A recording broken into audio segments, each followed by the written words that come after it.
तो भैया लोग, मैं फिर से स्वागत करता हूं आप सब लोगों को अपने इस YouTube चैनल जिसका नाम है खबरी चंदापति पे। आज खबरी लाल आपके लिए एक ऐसा खबर लेकर आए हैं कि सुन करके ज़्यादा लोग खुश हो जाइएगा। खबर आया है कि पाकिस्तान, जी हाँ, अपना जो पड़ोसी और बेपरवाह लापरवाह देश है, वहाँ की एक महिला पत्रकार, या यूं कहे कि स्पोर्ट्स चैनल के लिए कमेंट्री करने वाली महिला पत्रकार जैनब अब्बास, आपने इनको देखा होगा कि जब अभी भारत और श्रीलंका का, माफ़ कीजिएगा, भारत और पाकिस्तान का मैच हो रहा था श्रीलंका में एशिया कप के दौरान, तो इन्हें कमेंट्री रूम में आप गौतम गंभीर के साथ कमेंट्री करते हुए देखे होंगे। अगर फिर भी नहीं जानते होंगे तो मैं आगे आपको बता दूंगा इनका बड़ा बड़ा कारनामा।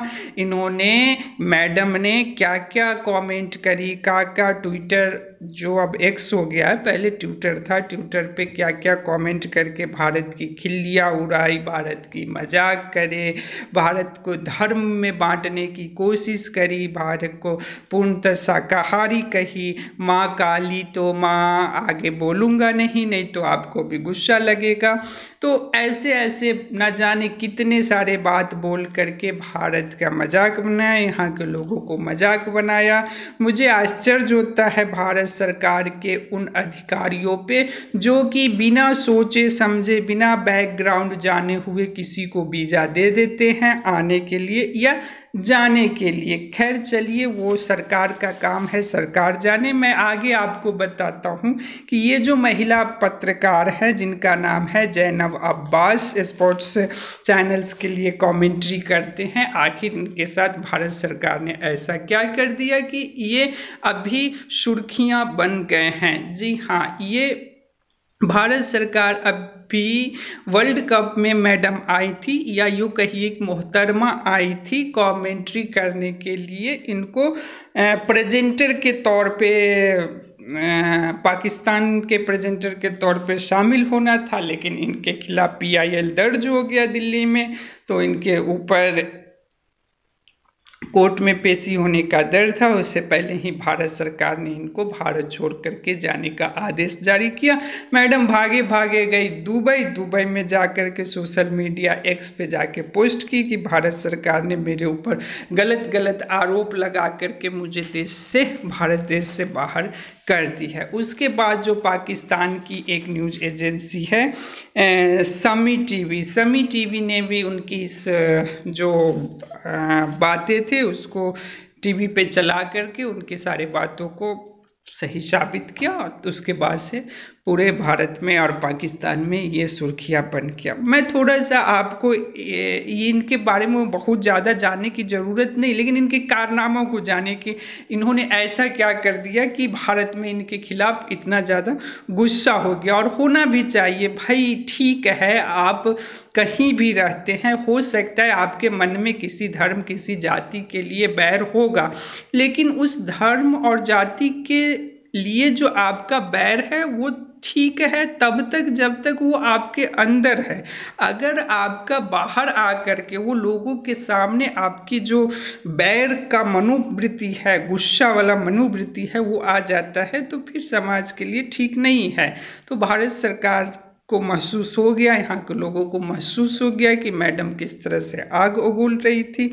इससे पहले मैं इनका कारनामा बताऊं, उससे पहले मैं थोड़ा सा इनके बारे में, इनके बायोग्राफी आपको बता देता हूँ कि इनका जन्म लाहौर में, पाकिस्तान के लाहौर में हुआ था और लगभग 35 साल अभी इनका उम्र हुआ है। इंग्लैंड में मोहतरमा पढ़ाई की थी, MBA की पढ़ाई करी है। घर से तो एकदम पैसा वाली की बेटी थी, पैसा का कोई कमी था नहीं, तो पाकिस्तान में न पढ़ के फॉरेन में जाके पढ़ी इंग्लैंड में, तो इंग्लैंड वाली बोली बोलने लगी एकदम से। अब इनके जो पिता हैं उनका नाम है नसीर अब्बास, हाँ नसीर अब्बास है, और ये भी क्रिकेट खेलते थे, बहुत बड़ा क्रिकेटर नहीं थे फिर भी क्रिकेट खेलते थे। इनकी जो माँ है अंदलीप अब्बास, तो ये इमरान खान जान ही रहे हैं उनको। इमरान खान की जो पार्टी थी तहरीक इंसाफ, उस पार्टी में, इमरान खान की पार्टी में एक अच्छे खासा पद पे थी इनकी माँ। यूँ कहिए कि विदेश मामले की जो संसदीय सभा था उसकी ये मेंबर रही हैं इनकी माँ। तो राजनीति में अच्छा खासा पकड़ बना हुआ था। तो बाप क्रिकेट खेल चुके थे, माँ को राजनीति में अच्छा पकड़ बना हुआ था। या उस समय तो कहिए कि इमरान खान का पार्टी ही था, तो एकदम जो मन में आता था सो लिख रही थी मैडम। तो फिर धीरे धीरे अब हुआ क्या इनके ऊपर कि एक PIL दर्ज कराया गया दिल्ली में। वो व्यक्ति हैं दिल्ली के सटे हुए नोएडा के रहने वाले विनीत जिंदल जी। इन्होंने एक IPC के 153A 295 506 121 लगा करके इनके बारे में कहा कि ऐसे लोगों को जेल में रखा जाना चाहिए। हाँ, ऐसे लोगों को देश निकाल देना चाहिए, देश में आते ही इनको गिरफ्तार कर देना चाहिए। और जो प्रेजेंटर बनाया गया है इनको स्पोर्ट्स के लिए कमेंट्री करने के लिए, उस प्रेजेंटर की लिस्ट से इनको बाहर कर देना चाहिए।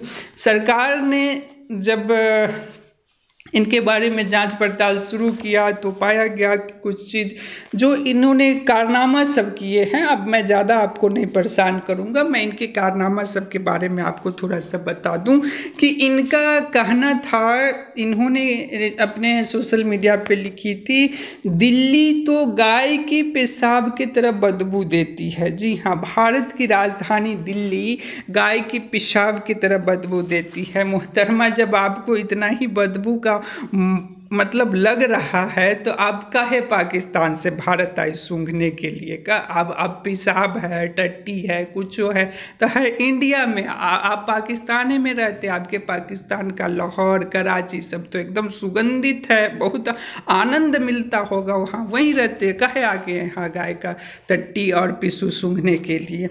दूसरा, इनका मतलब क्या बताऊं, इतने ज़्यादा ट्वीट करके इतने अलग अलग बदे शब्द लिखे हैं कि मतलब आपकी माँ काली तो माँ है, आगे मैं बोलूँगा नहीं, आप लोग समझ जाइए। तो ऐसे ऐसे बदे हैं। इन्होंने 2014 में एक और ट्वीट किया था तेंदुलकर को टैग करके कि Tendulkar, this 120 crore population can not produce one fast bowler, eat some dash meat, fucking meat, you should शाकाहारीज, लाइक इस टाइप से हाँ करना था कि आप लोग क्या खाते हो कि एक फास्ट बॉलर नहीं पैदा कर सकते हो, शाकाहारीज कहीं के, कुछ मांस वांस खाओ। तो ऐसा उनका कहना था। कश्मीर में आतंकियों को बढ़ावा देने के लिए भी इन्होंने समर्थन किया था अपने न्यूज एंकरिंग में। जब ये एंकरिंग करते थे तो कहते थे जब कश्मीर में आतंकी लोग मारे जाते थे तो उनके मतलब समर्थन में, आतंकियों के समर्थन में ये बातें बोलती थी। इनका एक ट्वीट जो बहुत वायरल हुआ था, बाबा आजम पे इन्होंने एक कमेंट कर दिया था ट्वीट करके कि बाबा आजम के बारे में इन्होंने बोला था, well played Babar Azam, love how the boys went, congratulations, Mickey Arthur celebrating his son's century. तो मैं बता दूं कि ये जो मिकी ऑर्थर थे, वो मिकी ऑर्थर उस समय कोच थे पाकिस्तान के, तो पाकिस्तान टीम के कोच हुआ करते थे। तो इस पे बाबर आजम का रिप्लाई आया था कि think before you say something and don't try to cross your limit. तो इन्होंने बाबा आजम ने चेतावनी देते हुए लफ्जों में कहा था कि आप जो कुछ भी कहते हैं उससे पहले ज़रा सोचिए और हाँ, और अपना जो औकात है उससे बाहर मत जाइए, बाबर आजम का कहना था। तो उस समय भी ये काफ़ी सुर्खियाँ में आई थी बाबर आजम पे कमेंट करके। तो इनका जो समझिए कि अभी तक के जो 35 साल का उम्र रहा है तो 10 साल तो बचपने में गुजारा, अमीर माँ बाप के बेटी रही होगी, तो अब समझ ही रहे होंगे कि कैसन स्कूल में पढ़ाई लिखाई हुआ होगा। तो अब बचपने में गुजर गया, उसके बाद जो अगले 15-20 साल का करियर था उसमें यही सब इधर उधर की बातें बोल बोल के मैडम ये हो गई।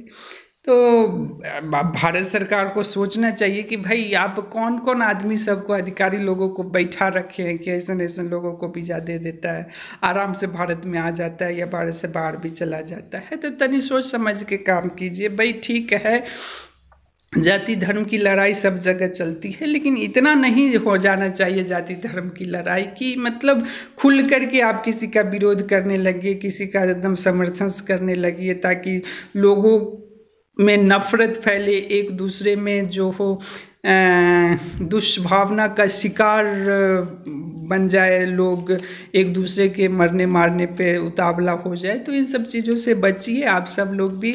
तो बताइए कैसा रहा ये ज़ैनब अब्बास के बारे में, आपको पता, मुझे लगता है कि पता चल ही गया होगा। तो कमेंट करके बताइएगा कैसी है ज़ैनब अब्बास की स्टोरी, कैसी लगी।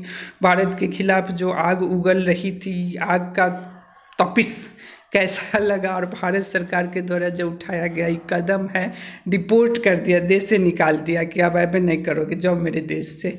तो भारत सरकार का उठाया गया कदम कैसा है, तो जो भी हो कमेंट करके बताइए। चलिए फिर मिलेंगे नेक्स्ट वीडियो में, तब तक के लिए बाय बाय, खुश रहिए, मस्त रहिए, व्यस्त रहिए।